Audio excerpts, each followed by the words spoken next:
heartbreaking, and I wish it weren't true. But I think the majority of Republicans in Congress are signed up to put Trump in power forever. I think the mainstream of the Republican Party believes exactly what Donald Trump believes, that progressive Democrats are the number one threat to the United States, and that any means justifies our complete and total elimination. They've been sucked into this really weird right-wing ecosystem in which they believe that we are evil. They have been told that democracy is really not worth it, and it's kind of weak in a globe today where autocrats can move much more quickly. There's been a lot of intellectual work done inside the sort of MAGA infrastructure to explain why democracy is dead as a political concept. There are a handful of Republicans in the Senate who, want the democracy to stick around and aren't doing the right thing because they're afraid of Donald Trump. But most of the Republicans in Congress actually are pretty much signed up for getting rid of American democracy. They are out of step with the American people, but they are actually living their truth, not hiding their truth. Children will be taught to love America. Children will be taught to be patriots. Children will be taught civic values for schools that want federal taxpayer funding.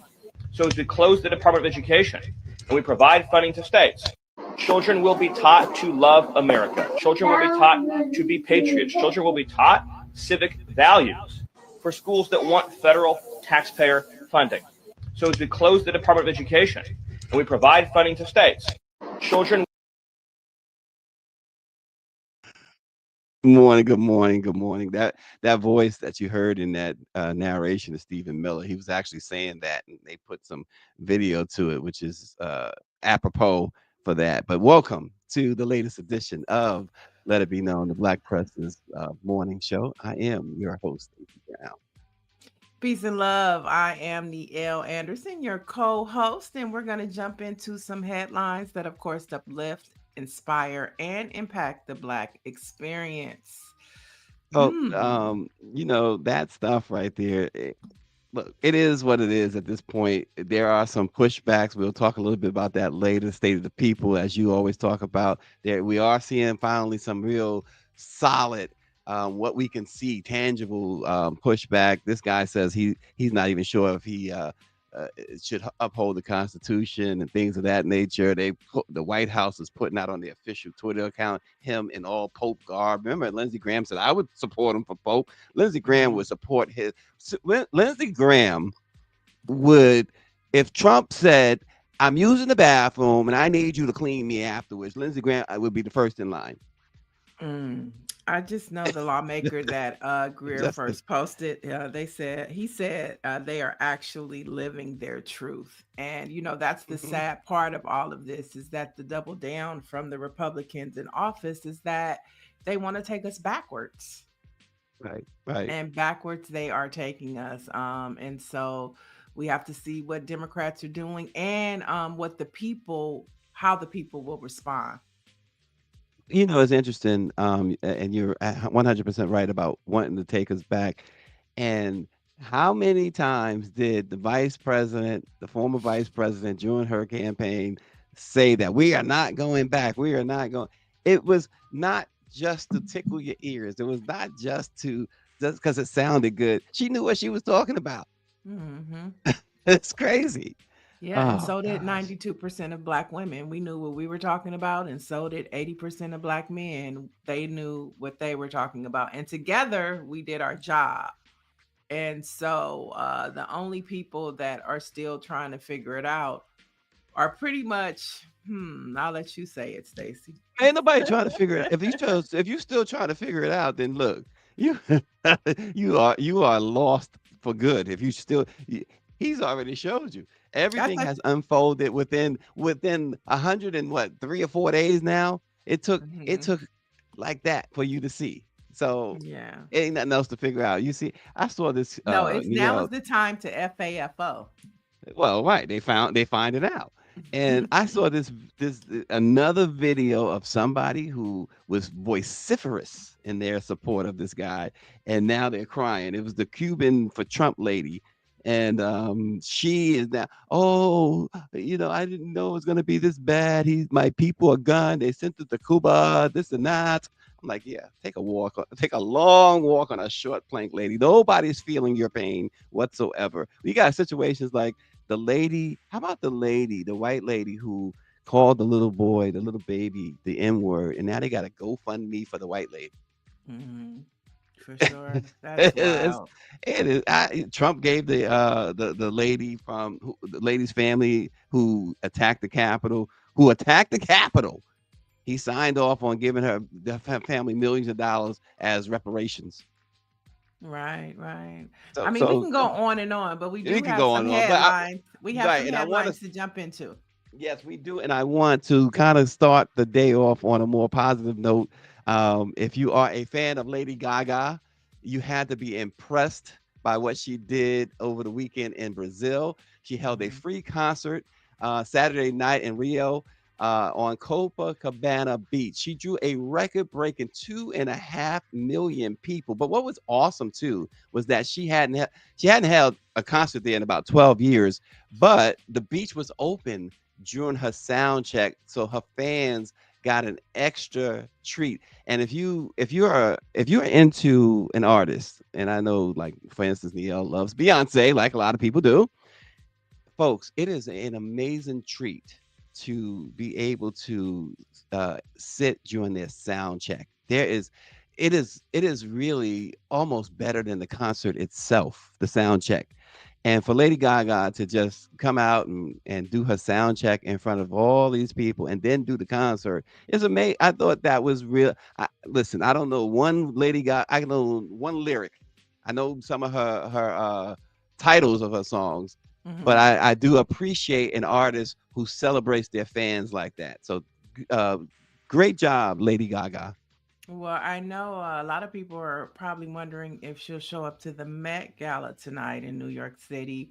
Of course, we're going to talk a little bit more about it a little bit later, but she is a favorite treat because she really leans into the themes of the Met Gala. So, wonder if she's going to jump on that plane from Brazil and head on over to New York tonight. Yeah, yeah. Listen, Lady Gaga's gonna be there because isn't she always there? I mean, I mean, we'll see. We'll see. We And will Nielle find loves this. out. You know what I found out, folks? Nielle loves this Met Gala. She's entrenched into the Met Gala. I could Well, tell. well, I'm actually executive producing the Met Gala red carpet coverage for the Shade Room tonight. And Look at that. Look so out. I have been taking a deep dive into the theme, which we'll talk about a little Awesome. bit later. All But right. yeah, I'm very entrenched. And this year, because it's so black, it's so Right, black. right. Wow. So folks, check it out. The Shade Room tonight. The red carpet. That's gonna be Nielle's work on display. How about that? So Yeah, we we got we a lot we of looking forward voices to that. coming. Hmm. We looking But forward we'll to talk that. about it a little bit later. But Yeah, speaking we'll of talk New about it. York, we Yep. have something else to talk about. And it happening this morning in New York. Oh Lord. Oh boy. The diddler. That's what they call him, the diddler. Nah, I ain't gonna call him that yet. Notice I said yet. But yes, hip hop impresario Sean Diddy Combs once presided like a prince over his white parties in the Hamptons, attracting A-list celebrities, gossip columnists, and photographers. But his trial starts today. Prosecutors are going to cast the entertainer as a criminal sexual deviant who exploited his fame to abuse women at gatherings held far out of public view. For over 2 decades, they allege that the Bad Boy Records founder used the power and prestige he gained in building a hip hop empire to destroy young lives. He faces an indictment that includes descriptions of, quote, freak offs, drugged up orgies in which women were forced to have sex with male sex workers while Sean Combs filmed them. We know all the history by now. Here's my problem, Neil. Once again, now the jury selection, actually, there's not going to be any testimony or anything today. But where is the smoking gun? All I see is baby oil. Well, I mean, his defense says that he's not a predator; he's a swinger, which I could believe it. I'm not a player. I just crush a lot. That's a good one. And so it'll be interesting. Jury deliberation is supposed to start today. One interesting Not thing that I deliberation. found. Selection. I mean, Selection. jury Selection. selections. Jury selection starts today. And one of the interesting things that I read was that the prosecution team is all women. So I Of don't course. know if that is a tactic by the DA's It office. is. And so I'm wondering, I know Puffy was looking for a female attorney to be a part of his team. It'll be interesting to see if he found one, and just how they have to tread lightly, being that they have to, the men from his attorney's team will have to go against women from the prosecution team. So that should be an interesting element. Yeah, it's a very interesting thing. You're right. They have to, and I'm pretty sure he'll have a woman attorney, particularly to cross-examine the women in this case, and specifically Cassie. But but the fact is, you're right. The men attorneys, this is why they do it. It's very strategic. The prosecutors, all women, they have to tread lightly because they don't want to upset a woman on that jury in any way, shape, or form. Because who pays for that? The defendant pays for that, not the attorneys, but the defendant. So I see what Orangey posted, and it's to be expected. Amber Crombie and Fitch's executive, who faces the same charges, who unlike Diddy was able to get bail on the exact same charges, is not going to stand trial, is what Orangey is saying. He is claiming that now he is suffering with dementia. So Inferno 932 says rapists get no love. Dr. Joni says there are lots of both women and men who have come forward to say that they were drugged and sexually abused. My problem, Dr. Joni, again, is, and I'm certainly not here to defend Diddy in any way, shape, or form, but my problem again is the idea, and I've heard a lot of people say this without defending Diddy. It said, these when I say a lot of people, I'm talking about celebrities in general and athletes in general. Man, it's kind of dangerous to fly somebody out to, spend the night with them, because that is essentially what is the case here, is that he flew people, from New York to Miami to California, and he hired some men who willingly took the job, brought in women, and I have not heard any of them. Now, there's been some lawsuits. Cassie and someone else, some guy sued him, outside of what's in the indictment. That's different. That's outside of what's in the indictment. What's in the indictment is this: he flew people out. And that's crossing, to them, they're saying that's cross state lines. That's, you paid for it. So it's prostitution.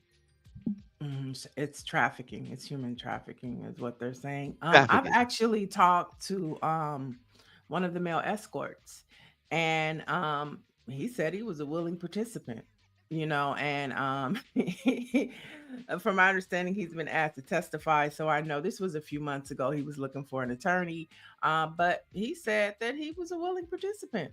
He knew when he was bought by, I'm not going to say which one, but I'll just say 50 Cent. When he was when they went on the website and got him, he knew exactly what he was going to do. And he was like, it was consensual. So I think that we're going to hear a lot of and find out a lot of this balloon of inflation that is surrounding Puffy is going to get deflated a lot. And at the end of the I like day, that. this trial is really going to be about Cassie. It's going to be about Cassie, a Well, woman who has been victimized by him, but she also was paid $30 million. And so, I mean, I think there's a lot of nuances to this cases that are going to come out. And, the system as it relates to men and the statutory laws and all of these conversations, I think, are going to be, lit because of this case. Well, I'm with Orangey so far anyway. He's guilty in the Cassie situation, but everyone else in that situation, they had no problem getting a round trip, as Orangey put it, freak off. There's no question, if the charges include beating up Cassie, he's guilty of that. We all know he's guilty of that. He doesn't dispute that. But anything else, it seems like it just seems, now the trial is going to be starting. The jury selection is coming this week, starting today. So really, testimony may or may not get underway, maybe at the end of this week, early next week. and evidence will be revealed that hasn't been revealed yet. This is where all the cards have to go on the table.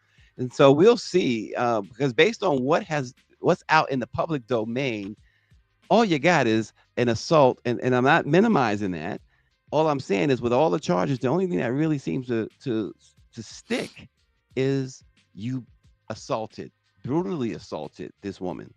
And that's That's their the only star thing. witness. That Cassie is their number one star witness. She has decided to not be anonymous and to come out. So it's like she is this is if this were a movie, Puffy and Cassie would be the starring actors in this ensemble. And I think that she's ready to come back out and stand in her truth, which she should be able to have that opportunity to do. I mean, I'm just gonna say it. I question, if you're paid money, be can you still I don't think that she should be able to testify. I'm sorry. She got paid $30 million. I'm just sorry. I know, I get what you're I feel that saying. way. I get what you're saying. Another point of view is that, and I've said this. Listen, I've always victims of SA, and certainly if they are children, and Cassie was no child, but they should be able to get justice both ways, civilly and criminally. I But mean, I but there are a beg lot to who see it your way differ. as well. I think there are a lot of nuances to that Hmm. relationship. He should not have beaten her. Right. But I also feel like, if you decide to take justice in the form of financial money, then that's what you decided to do. And so now it's the money and you want to lock him away. And then, there's a lot of conversations about, Cassie was mad because of the way Diddy did Young Miami, and all of the things that he did for Young Miami was the things that Cassie wanted him to do for her, and he never did it. And so she got mad, and she like, okay, so if he would have put it this way, if Diddy would have gave Cassie the money when she first asked for it, Diddy wouldn't be in jail right now. All of this started it because was a he day was later too. all of this started because he told her no. Okay. And that's what he gets. He should have just paid her. Diddy should have just paid Cassie when she first asked for the money.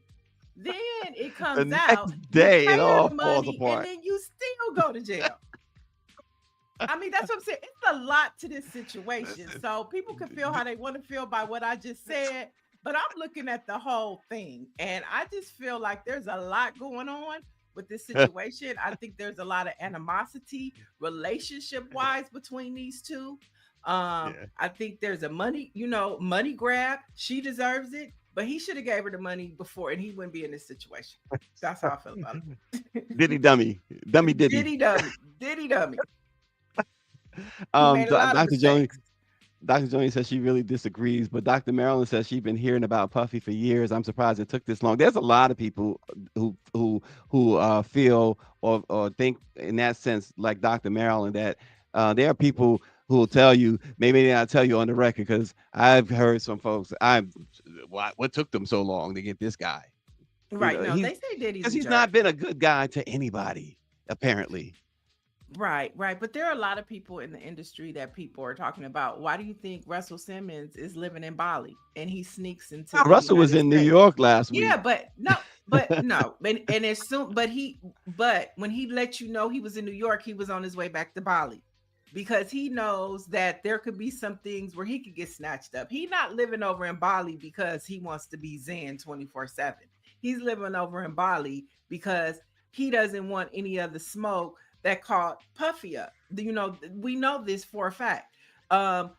Everybody is saying certain people are resigning from their jobs because of this whole Diddy trial. The bottom line is Hollywood is sex, drugs, rock and roll. And that is the culture of that environment. That's how we lost Whitney Houston. That's how we lost a lot of people. It is not the prettiest place. It's a dangerous world to live in. And the more power you get, the more dangerous it is. I'm not saying it's right. I'm not saying it's wrong. Some people want to play and some people aren't up to play. That's just the culture of Hollywood. And Let me ask you a question. You mentioned some things there. There's been a lot of accusations against a lot of particularly black men in Hollywood. Just because there's an accusation doesn't make it true. no, it doesn't make it true. But it does, but that whole Hollywood power thing is real. The couch is real. There's conversations about men and the couch. You know, a lot of the things that Diddy Hmm. like to do with men. You know what I'm saying? And a lot of times people are willing participants because they'll do anything to get the movie, to get the record deal, to get the beat, Hmm. to get the distribution deal. And And so then you later have they have buyer's remorse and they come back and exactly. claim, And that's the right. problem. That's the Hmm. problem. Like you can't play to get what you want and then you feel like okay, now it's a Me Too era, so I'm gonna be a Me Too. But you took you played with the devil. You danced with the devil. You slept with the You ever devil dance to with the get what devil in you the pale wanted. moonlight? She said you You know what dance I'm with the saying? devil. I Like, like come that. on, y'all. Come on, y'all.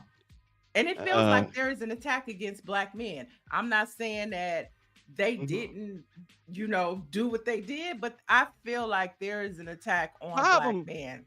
One of the essential problems with the Me Too movement is the many problems with it. It was a great idea, great thing, and it just missed. We talked about this before. It missed what the intended thing was, Right. and it still has not helped any of those women. But one of the big problems is that you were during the Me Too era, presumed guilty. I never liked the idea, especially coming from an African American, presumed guilty.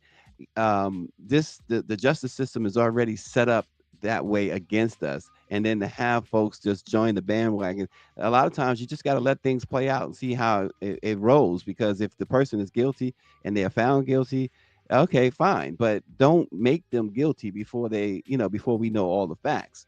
And I think we've seen that too much with that Me Too movement, and you get prosecutors who start prosecuting things. You get Right. unfair trials. I don't think Harvey Weinstein had a fair trial. Not to say that he is innocent. I don't think he's innocent. I just don't think he had a fair trial. I really don't think Hmm. they gave him a fair trial. Um, and this is what you have to hope for in our justice system. At the very least, a fair trial. And Right. many people, many African American men, women too, never get that fair and impartial trial, and that's the problem, a big problem with Me Too. Yeah, yeah, the whole Me Too movement. I know that they were dissolved. The executives that were running the organization, they were getting paid more than they were spending money on actual programs and outreach. They co-opted the movement from a black woman. And all of the individuals, to your point, that it was supposed to intended to help, the person working at Denny's whose manager Right. was bothering them, or the executive assistant, all of Hmm. those stories got muddy to really white women of privilege who, like I Hmm. said, the Harvey Weinstein situations, to where they wanted the movie deal, they wanted the EP credit, Yep. and they decided to play with the devil, to dance with the devil. And then 20 years later, there is a safe space for them that they take for women who really need it, when Hmm. really they got the bag, they got the movie, and now they want to lock them up. So I Yeah. mean, like I'm saying, I'm not saying that they're right. I'm not saying that they're wrong. I just think that there are a lot of nuances to these conversations, and we should be transparent as women as we expect the men to be as well. That's all I'm saying. Yeah, and real quick before we get to our guests, just one other news topic. Some Denver parents in Denver, Colorado, got texts during this winter's brutal flu season, with videos sharing why people in their neighborhoods chose flu shots for their kids. An unusual study about trust in vaccines in a historically black community, but no one will know how it worked out. Why? Because the Trump administration canceled the project before the data could be analyzed. And so you have this situation where, at least according to the CDC, 216 U.S. children died of flu this season, which is the worst pediatric toll in 15 years. And so unvaccinated children are the ones, according to the CDC, they're the ones fueling one of the country's largest measles outbreaks in decades. And another vaccine preventable disease, whooping cough, is also soaring again. And now, of course, we got Robert F. Kennedy as the health secretary, who questions vaccines that are long proven to be safe and effective. These are moves by the Trump administration that are making it increasingly uncertain that even COVID-19 vaccines will be available this fall. So, Neil, it's a crime what has happened to the Health and Human Services, to the CDC, and all of these health organizations. And of course, you see naturally it's disproportionately affecting whom? Black kids. Black people, yeah, black people, black kids, yeah, for sure. There's this a lot of remedies from Dr. Sabi. I mean, if we go listen to Kennedy, I think that we should start pulling up some of them remedies from Dr. Sabi, because I really think that he is he had carrying this thing out because of what happened to his, what would that make it, his cousin. I think Oh, and you that talking was about Kennedy? Oh, I'm talking about Kennedy. Dr. Yeah, Dr. Sabi. He has a lot of remedies. That's what I want to say. Google Dr. Sabi. If Kennedy is in office, Dr. Sabi got a lot of remedies for us too. I mean, it's just crazy what the government is doing. It's crazy. It's It's insane. crazy. Yeah. And real quick, America's largest shoe brands are asking President Trump for a tariff reprieve. So you know what this means. This is Nike. This is Adidas. This is Mhm. Under Armour, Skechers, 76 footwear brands. They are asking the president to not impose the tariffs that would affect them and their prices. What does this mean, Neil? Really? Let's break it down real quick. Capitulation. Let the capitulation begin. You're going to start seeing all these companies. Oh, we're abandoning our diversity, so that that's really what this is about, right? I mean, that's what's going to Right. come down to, I should say. For sure. For sure. You It's. know, yeah. Go ahead. I'll let you No, proceed. I was gonna. I know. I mean, I think that's just another situation from the Trump administration. But our next story is a glimmer of hope, because we have the State of the People, which just left Alabama this weekend. And if you haven't heard, State of the People Power Tour is a nationwide call to action. And here are a couple of the objectives to State of the People. They want to unite Black communities around shared power and purpose, provide hope, relief, and tangible support to Black communities. They want to offer action items and paths forward, create pathways for action, connection, and long term engagement. State of the People is organized by Angela Rye, Joy Reid, NAACP, Black Voters Matter, Live Free, of course, Black Press USA, and a host of others. They partner with communities that they go in. It's a 12-city tour and rally. And over the weekend, as I mentioned, we're in Alabama. And this week, they head to New Orleans, which brings us to our next guest, Attorney Thompson. Welcome to Let It Be Known. Hey, thank you for having me this morning. Yes, we're so Thanks for glad to joining have you.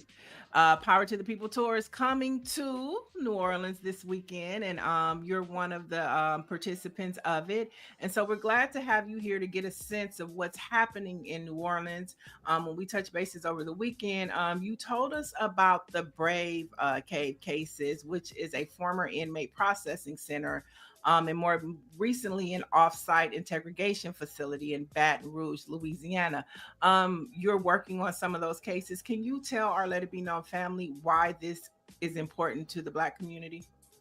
So if you look at some of our elders, some of them of which have transitioned on, they always talked about having this internationalist perspective, right?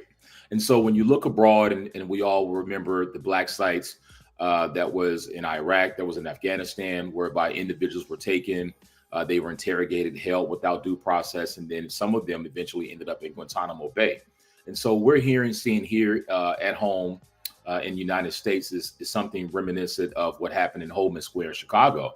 So here in Baton Rouge, the Baton Rouge Police Department ran an off-books interrogation facility, what some would consider a torture warehouse. Now, when I use that term torture, your listeners can look up the Senate committee hearing held by California Senator Feinstein, and they define what torture is. They define what the methods are. And that's exactly what you have here in Baton Rouge, where individuals were indiscriminately taken off the street.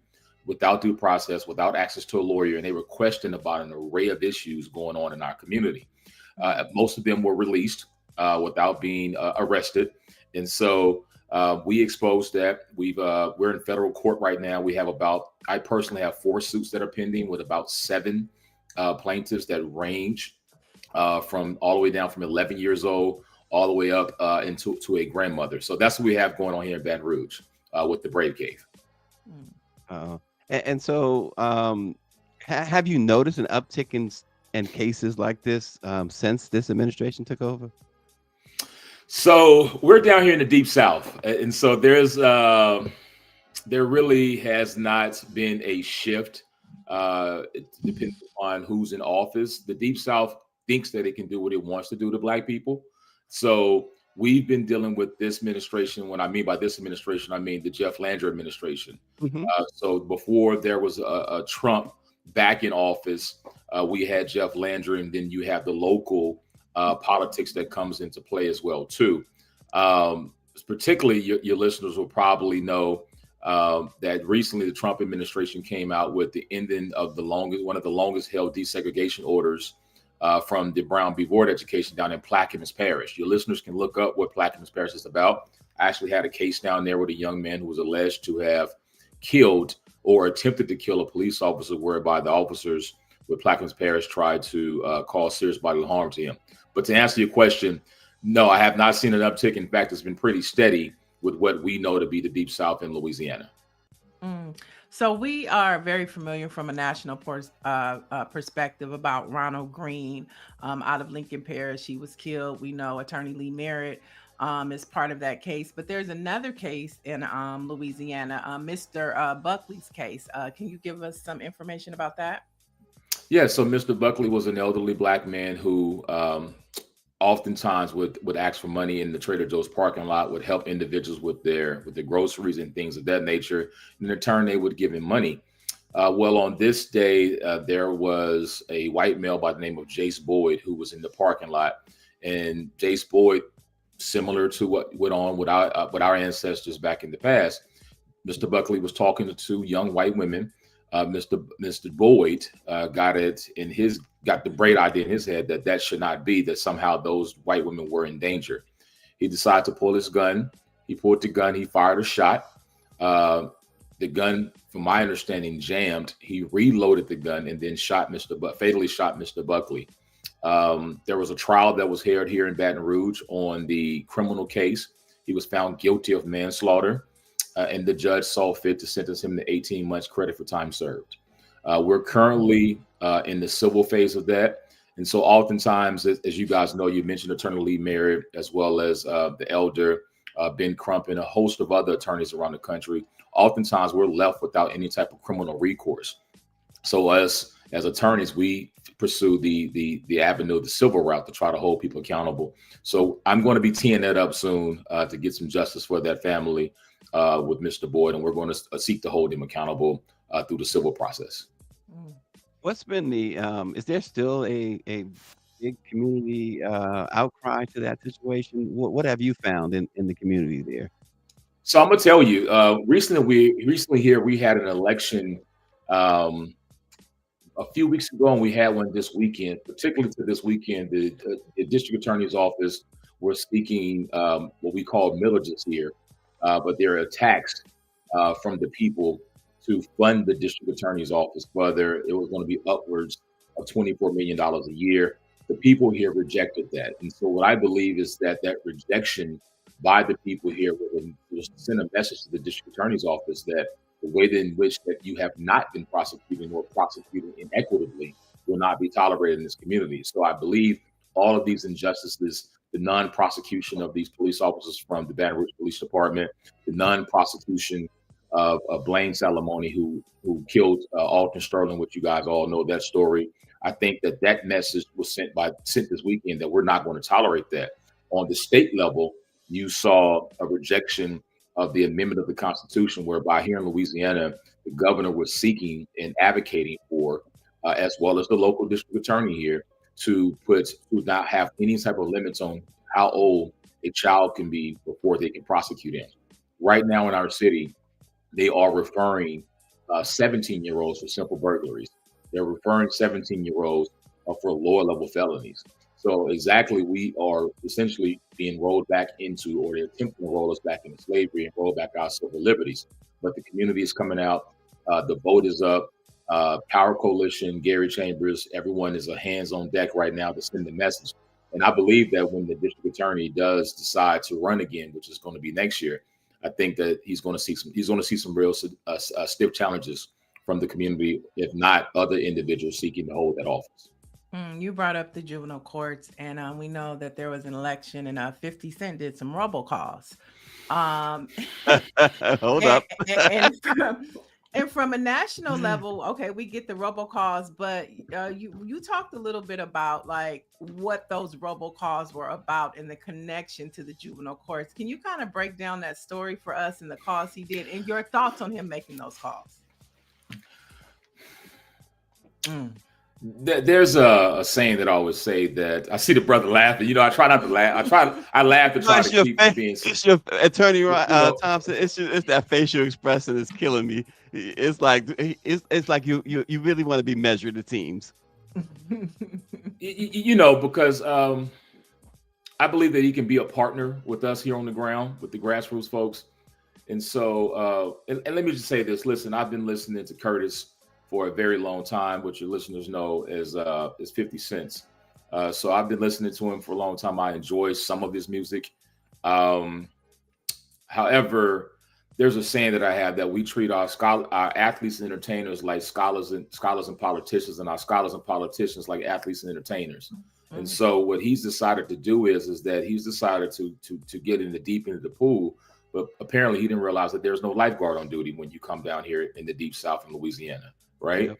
And so what happened is you have a Trump supporting governor, a MAGA governor, who decided that he wants to amend the Louisiana Constitution to allow juveniles to be charged as adults. And there's no limit on it. Currently, there is a unique set of crimes in which juveniles can be prosecuted as adults, one of them being first-degree murder, felony murder, which what you guys call it in California. There was also a tax that he was looking to restructure the tax plan. So 50 got it in his mind because of his dealings here in Louisiana and Lafayette with the entertainment community, that he wanted to, I believe, to avail himself of those tax benefits. But again, the voters sent him a message. I can tell you that moving here from Inglewood, California, this community is a strong community. They vet you pretty well before they allow you to come down here tampering in their politics.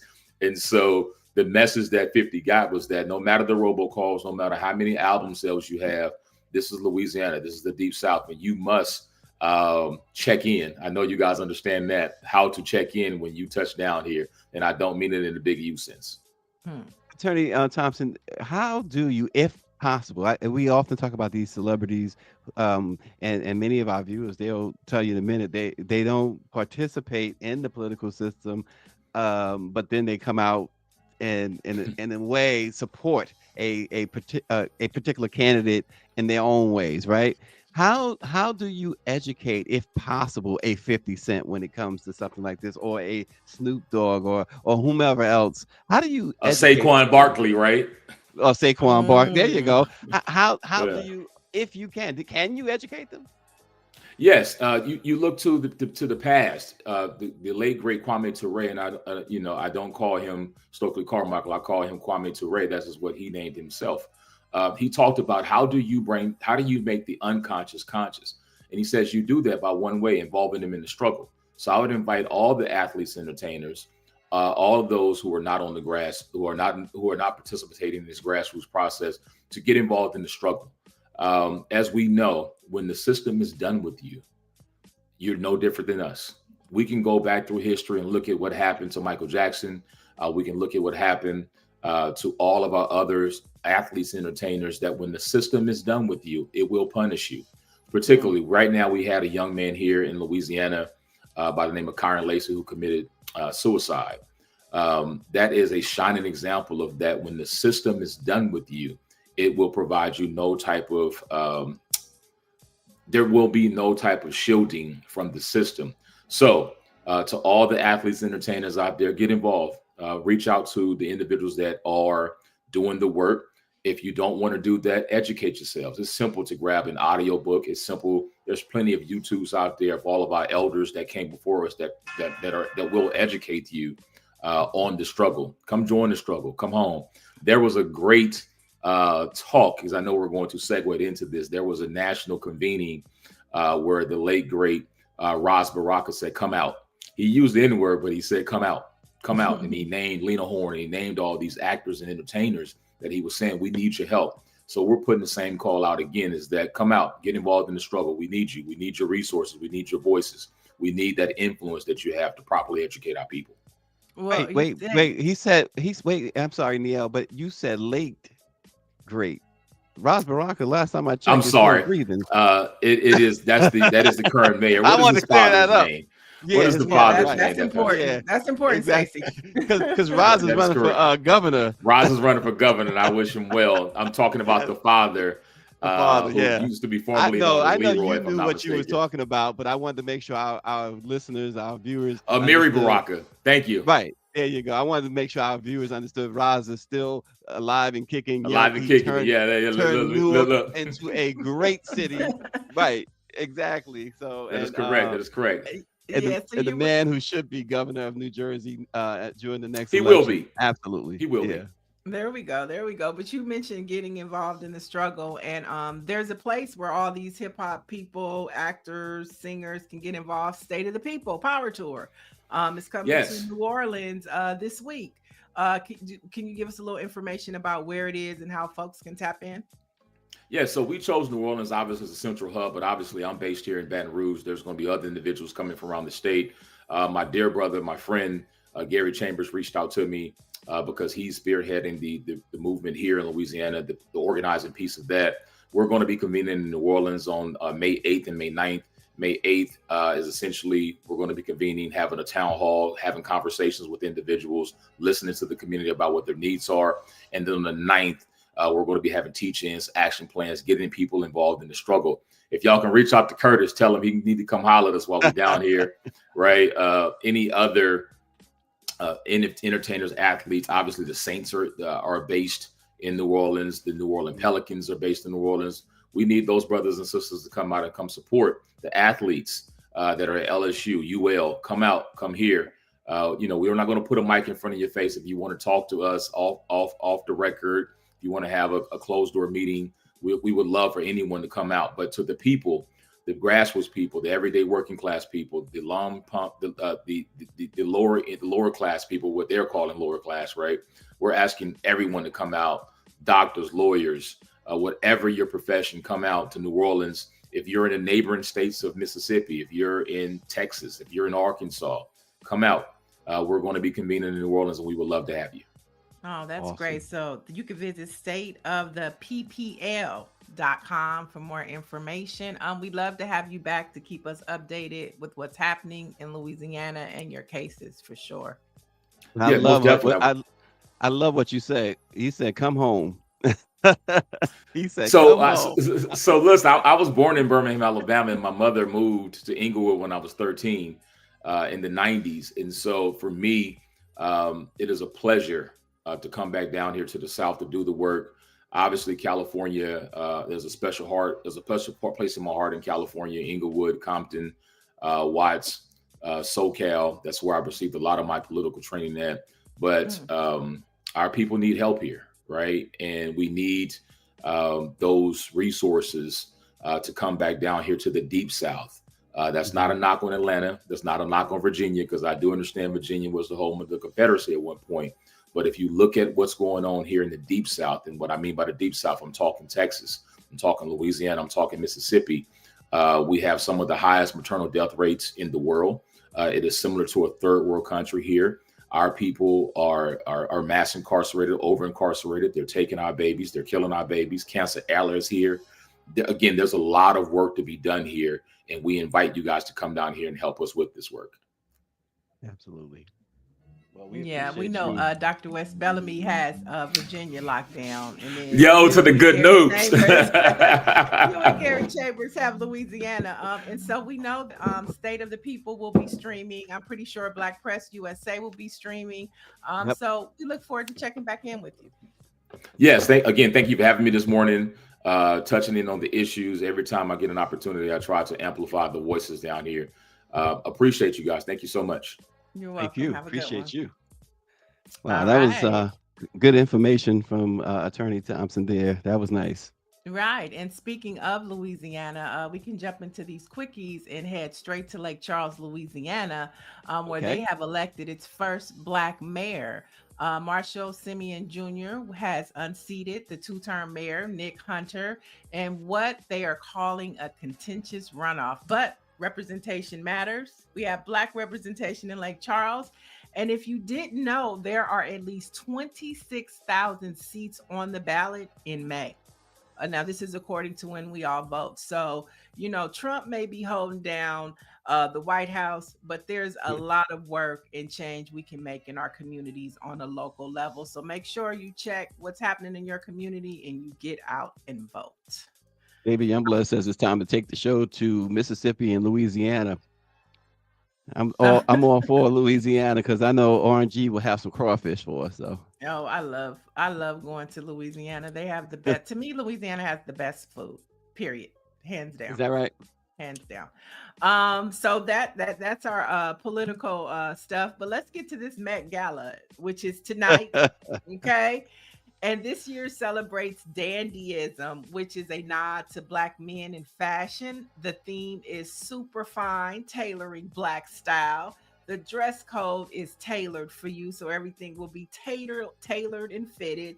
And this is also an ode to Andre Leon Talley, and it's curated. So, the Met Gala is actually the kickoff to the Springs exhibit. So the Springs exhibit is super fine, tailoring Black style, and it's curated by Monica L. Miller and Andrew Bolton. And tonight's chairs, if you didn't know, now isn't that dandy? Isn't that dandy? Look at that dandy, Stacy. Look at that swag of these Black men. I love it.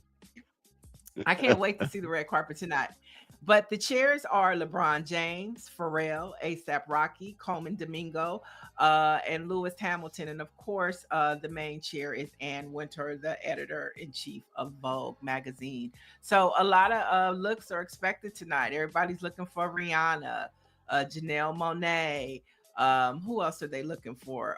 They want to see A$AP Rocky. Everybody wants to see what Pharrell is going to be rocking. So, like I said, tonight, if you're not doing anything, you can pull up to the Shade Room. We kick off our red carpet footage at 5:30 p.m. Eastern Standard Time.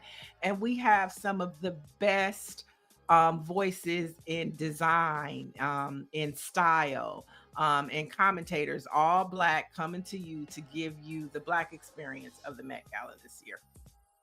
Coleman Domingo. I like that name, Coleman Domingo. Yes, and a lot of people can't wait to see what he's wearing. And Winter called and asked him. There was a video going around of him asking her calling, asking him what will he be wearing, and he sent it to her, and she was like, fabulous. So it's excited. And La Roche Makes her such an expert. Well, why did she become she's such an expert? She's the editor of Vogue. I mean, she's Oh. Ann Wintour. But La Roche, he was like, this is gonna be the blackest Met ever. So get ready. If you've never paid attention to the Met, but pay attention to it tonight, because I mean, it's just gonna be so Black. We are resting 92% and 80%. These are the types of things we're doing. We're going to the Beyonce concert. We're going to Kendrick Lamar concert. We're paying attention to the Met Gala. We waving our fans in the air. And yesterday, Stacy, I was driving down the street and these people were protesting at Tesla, and I got so tickled. I hung and gave them the fist, but I kept on moving to my destination. Y'all doing a good job out there. Keep it up. Keep it up. Wow. And then, another thing that Black people were doing this weekend, Simone Biles and her husband looked great in their Paizo purple. They were at the Kentucky Derby. The Kentucky Derby was held this weekend, and the rain did not stop the style and the celebrities from pulling up. Did you have a chance to check it out, Stacey? Nah. I saw Oh, you only not thing I was interested in is Carmelo. He was there. Carmelo was there, kind of, and that's gonna. I don't want to go too far because I know that's part of your quickies there. Oh, yeah. Well, the hats, the fashion, that was another weekend of fashion. This weekend was fashion weekend, I guess. The hats, the dresses, the swag. And there were a lot of other like derby type viewing parties held all Yep. across the country. And I just love to see all of the black people posting their derby attire, their hats. It was a cool thing to watch. Cool thing to You watch. know, it is cool because it used to be that this was something that was exclusive, not exclusive, but not inclusive to black folks. Black folks wasn't really involved in this. This is a recent thing, and Right, now right. now you're seeing like, okay, we're gonna show y'all how to do the derby too. So Exactly. Yeah, I think it's pretty dope. And then speaking, you brought up Carmelo Anthony, who was at the Kentucky Derby yesterday. You know, he just launched his strand of marijuana. That came out, and now he's announcing that he will be joining the team of NBC as an analyst for next season. And so Carmelo Anthony is, you know, he's having his good guy era. His son is going to Syracuse. You know, he launched his marijuana strand. He has his podcast popping, and now he'll be an NBA analyst for NBC. So he's doing his thing.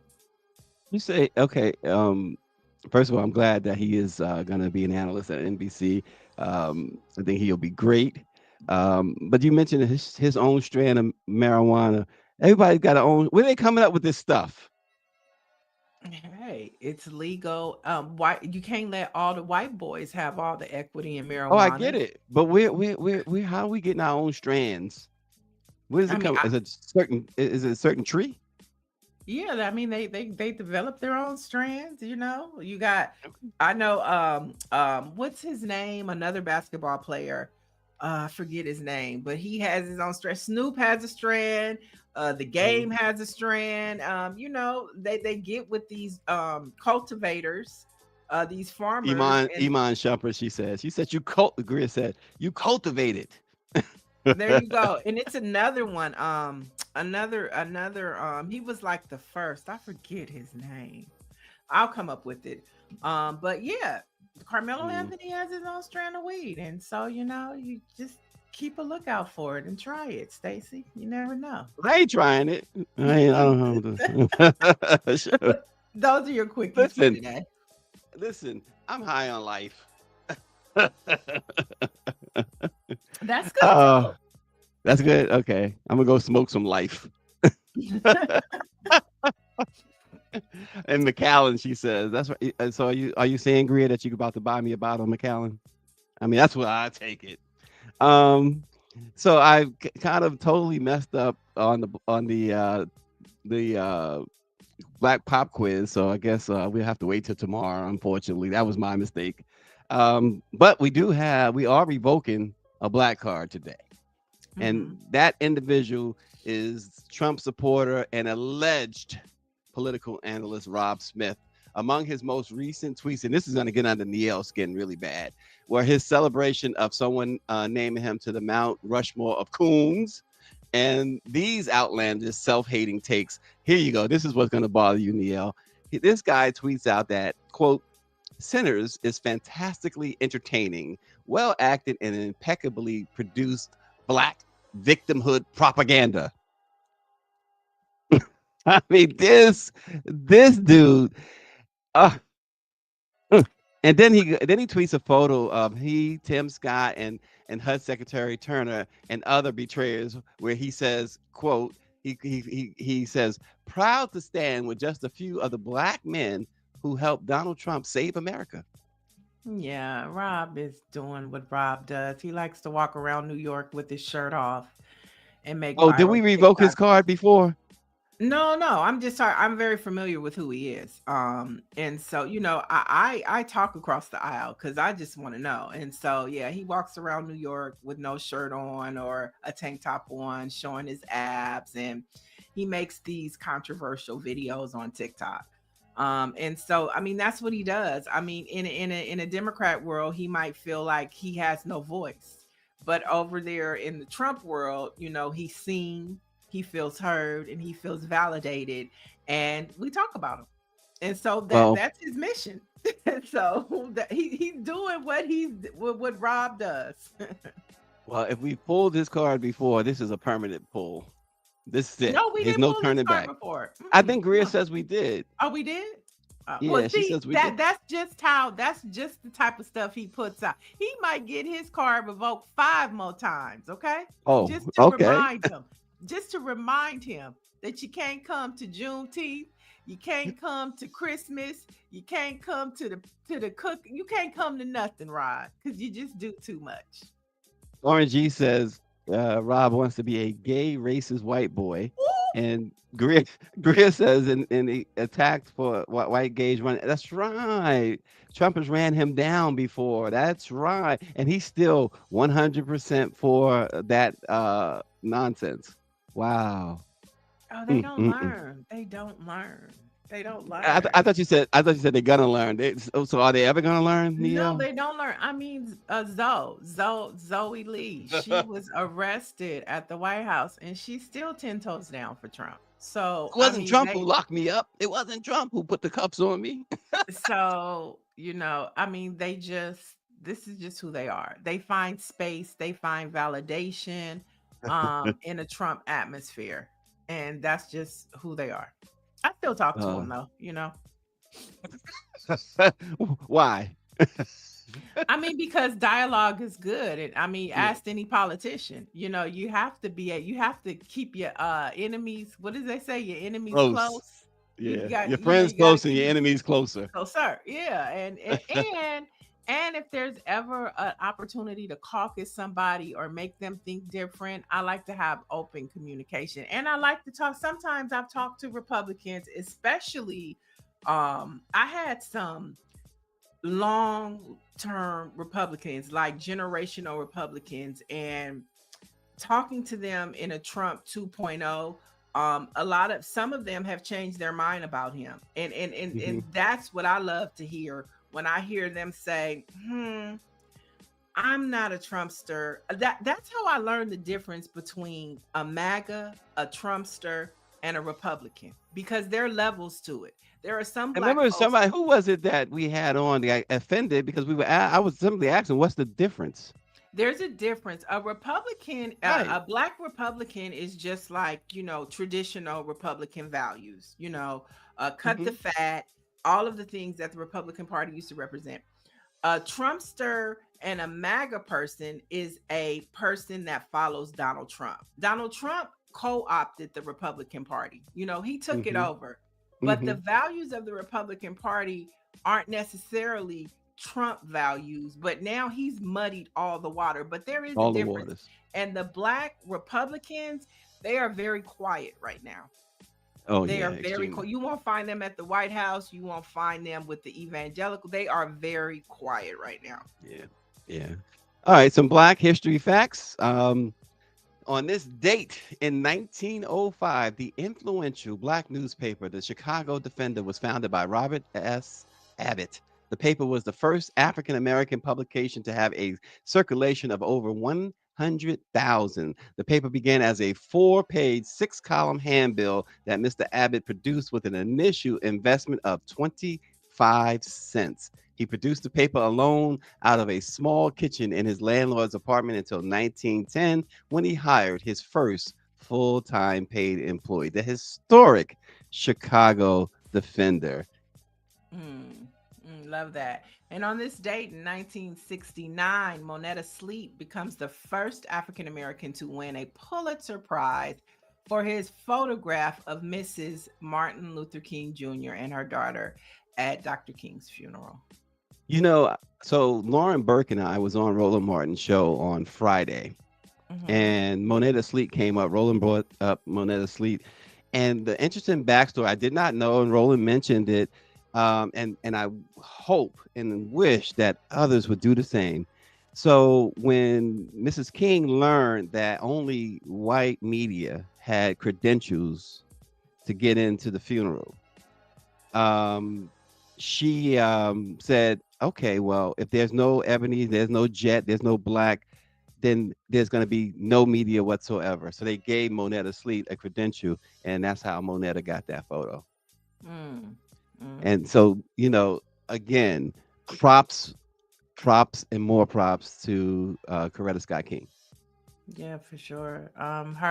It makes me think of Emmett Till's mother when she wanted to keep the casket open because she wanted them to see what happened to her baby. It's these types of moments that have been critical to documenting the Black experience, whether it be through a photo or whether it be through, and both experiences was pain. It was her pain that she wanted it to be seen, and the same with Emmett Till's mother. Which takes us back to a full circle moment over the weekend. The National Urban League and Melanie Campbell, they led a march around the museum, the African American Smithsonian Museum this weekend. It was a few hundred people that came out and marched around to say, take your hands off of our history, because it's visuals like this. It's that museum is so important to the Black experience in this country. And so these photos, these memories, they're all in the museum. And so if you haven't become a member of the museum, we encourage you to do so to preserve our Black experience in this country. All right. And yep, absolutely. And real quick, the Black-owned newspaper of the day is the West Side Gazette, established in 1971 by Levi Henry, reportedly with $158 in his good name. Mr. Henry, who began his career selling ads for radio station WRBD, his contacts to entice advertisers to his new paper. The paper has broken several stories in South Florida's African-American community, including a 1990 incident in which longtime Fort Lauderdale Mayor Bob Cox told fourth grade students that in order to be mayor, one had to be free, white, and 21. Also, a quick note on the West Side Gazette, accomplished journalist Yamiche Alcindor, an intern at that newspaper. That is our Black-owned newspaper of the day. Thanks for watching, folks. We appreciate you all. We gotta tell them, for the latest in Black news, you gotta head on over to blackpressusa.com. So you can get your headlines over there. Headlines over there. Thanks for watching. We'll see you tomorrow.